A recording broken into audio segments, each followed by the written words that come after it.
सिद्धिविनायक मंदिर आणि स्वामी समर्थ महाराज कथा. मुंबईतील सिद्धिविनायकाचा महिमा अगाध असल्याची भाविकांची श्रद्धा आहे. सिद्धिविनायकाला मनापासून आर्त साथ घातली तर तो भाविकांच्या हाकेला धावून येतो, नवसाला पावतो, अशी कोट्यावधी भाविकांची श्रद्धा आहे. सिद्धिविनायक मंदिराला एक वेगळी आध्यात्मिक पार्श्वभूमी आहे. ब्रह्मांड नायक असलेल्या स्वामी समर्थ महाराजांची आणि मुंबईतील सिद्धिविनायकाची एक कथा सांगितली जाते. ती कथा आज मी तुमच्यापर्यंत सादर करत आहोत. सिद्धिविनायकाचे असीम भक्त असलेले रामकृष्ण जांभेकर महाराजांनी स्वामींच्या चरणी स्वतःसाठी काही न मागता आपल्या आराध्यासाठी मागितले आणि 21 वर्षांनी चमत्कार घडला. स्वामींचा शब्द खरा झाला, अशी एक कथा सांगितली जाते. हीच ती कथा. सिद्धिविनायकाचे दर्शन घेताना बाप्पाचा नामघोष करण्यासाठी स्वामींचेही स्मरण करावे असे सांगितले जाते. सिद्धिविनायक उजव्या सोंडेचे गणपती असून उजव्या हातामध्ये कमळ व वरील डाव्या हातात अंकुश आहे. खालील उजव्या हातात मोत्यांची माळ आणि डाव्या हातात मोदकाने भरलेले पात्र ठेवलेले आहे. गणेशाच्या डाव्या खांद्यावर उदरावर उजवीकडे रुळणारा सर्पहार आहे. दोन्ही बाजूंनी रिद्धी-सिद्धी या देवता आहेत आणि त्या मूर्तीच्या पाठीमागून वाकून पाहत असल्याप्रमाणे दिसतात. तसेच सिद्धिविनायकाच्या कपाळावर एक अक्ष असून तो भगवान शंकराच्या तृतीय नेत्राप्रमाणे भासतो असे म्हटले जाते.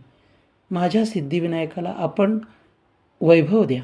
स्वामी समर्थांचे परमभक्त रामकृष्ण जांभेकर महाराज, जे श्री गणेशाचे आणि गायत्री मंत्राचे मोठे भक्त होते, त्यांना सिद्धी प्राप्त झालेली होती. असेही म्हटले जाते की अक्कलकोट स्वामी आणि रामकृष्ण जांभेकर महाराज यांच्यात अन्य भक्तांपेक्षा अतिशय भिन्न नाते होते. एकदा स्वामी आणि जांभेकर महाराज रात्री बोलत असताना अचानक रामकृष्णा, तुला काय हवे, अशी विचारणा स्वामींनी केली. परमब्रह्म देण्यासाठी समोर असताना जांभेकर महाराजांनी स्वतःसाठी काहीच मागितले नाही. ते स्वामींना म्हणाले की स्वामी, मला काही नको. तुम्हाला काही द्यायचे असल्यास माझ्या सिद्धिविनायकाला आपण वैभव द्या. जांभेकर महाराज स्वामींचे अंकित बनले. लाडक्या शिष्याने स्वतःसाठी काही न मागता ईश्वरासाठी मागितले. ईश्वराला वैभव दिल्याने त्या ठिकाणी येणारे भक्त वाढतील आणि तो वैभव संपन्न ईश्वरच भक्तांना कलियुगाच्या अंतापर्यंत साथ देत राहील. एका इच्छेत दोन गोष्टी साध्य होणार होत्या. ही कल्पना स्वामींना अतिशय आवडली. गारुडेचा खेळ मला दाखवतोस काय? आधी सिद्धतेच्या सगळ्या गोष्टी काढून दे, असा आदेश स्वामींनी दिला. यातील मुख्य दोन गोष्टी वगळून अन्य गोष्टी स्वामींनी आपले शिष्य व ज्यांच्या घरात स्वामी असत त्या चोळप्पांच्या बाहेरच्या पडवीत पुरायला लावल्या. उर्वरित दोन गोष्टी नेहमी ज्या गणपती मंदिरात जातोस त्यासमोर पुरून ये, असे सांगितले. जांभेकर महाराजांनी स्वामींना सांगितले तसे केले. 21 वर्षांनी मंदार वृक्ष उगवला. स्वामींचा शब्द खरा ठरला. जांभेकर महाराज अक्कलकोटला जाऊन समर्थ सेवेला लागले. स्वामी समर्थाबरोबरच्या सहवासातील या काळात श्री जांभेकर यांच्याकडे समर्थांनी असेही भाकीत केले की 21 वर्षानंतर त्या जागेवर एक मंदार वृक्ष उगवेल आणि त्या पवित्र स्थानी एक स्वयंभू गणेश प्रकटेल. त्यानंतर लोकांची भक्तिभावना प्रचंड वाढेल. हा शब्द खरा ठरला आणि प्रभादेवीचा सिद्धिविनायक तेव्हापासून खऱ्या अर्थाने सिद्ध झाला, अशी मान्यता असल्याचे सांगितले जाते.